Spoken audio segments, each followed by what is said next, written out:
Good morning, everyone. I wish you a very happy Monday. I do hope that you had wonderful weekends. Some of us who were able to go down to La Forêt on Saturday had a fantastic time. It was so nice to reconnect, recharge a little bit, play, have fun.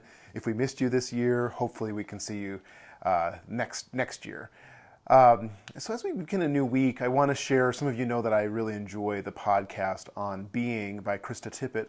And one of the recent episodes focused on the topic of self-care and the work by an author named Alex, I believe her last name is pronounced Elle, Alex Elle. I'll put the link to the podcast in the chat afterward.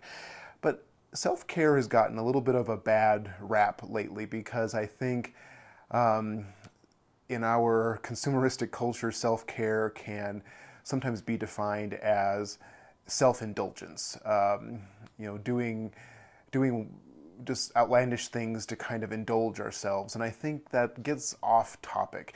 And it's not really what self-care is. And what I'm really appreciating about this interview is self-care, according to Alex Elle, is described more as an act of community. And so she talks about self-care as taking intentional time to refuel, recharge, be aware of ourselves, aware of how we are in our souls, how we are in our minds, how we are in our physical beings. And she says this, that self-care is showing up for ourselves so we can show up for other people. Showing up for ourselves so we can show up for other people. I like that because that's not, that's a different concept, isn't it, than this idea of self-care as self-indulgence. Self-care is more about living, really. It's really about finding ways that we can learn more about ourselves. And she talks about self-awareness being a real key component. But what I want to share with you this morning, what I really appreciated most about the interview, was the description of self-care as an act of caring for community and an act of community service. And what Alex means by this is that as we are becoming more self-aware, doing what we need to do to take care of ourselves so that we're physically, mentally, spiritually healthy, that makes us more available to share with others and to show up for others. That if we're constantly living on a low tank, right, and just exhausted and don't have support for ourselves, we're not going to be able to show up for a family member or a friend or a coworker who may need a little extra love and care.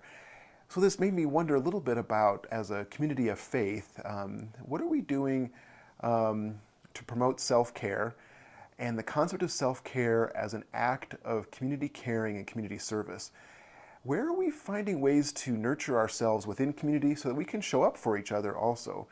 I have some thoughts. I want to ponder a little bit more about this before I share too deeply, but I think this concept of self-care as an act of community caring and community service is something worth exploring more as a spiritual practice almost, right?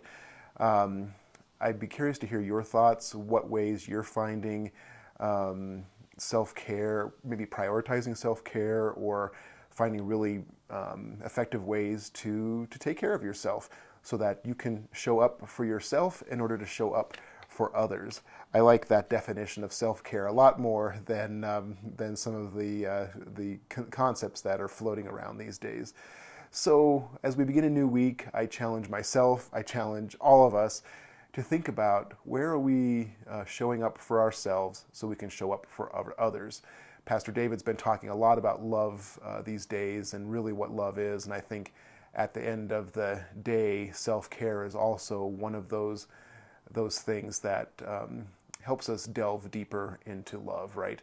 So I wish you a very good week. Take care of yourselves this week. Be gentle on yourselves this week, and just pay attention to where you need that extra self-awareness and that extra time to show up for yourself. Okay, everybody have a great week. I'll put the podcast in the blog series. The podcast in the chat. That's what I meant to say. Apparently, my first act of self-awareness is that I need one more cup of coffee. Okay, have a great week, everybody. Bye-bye.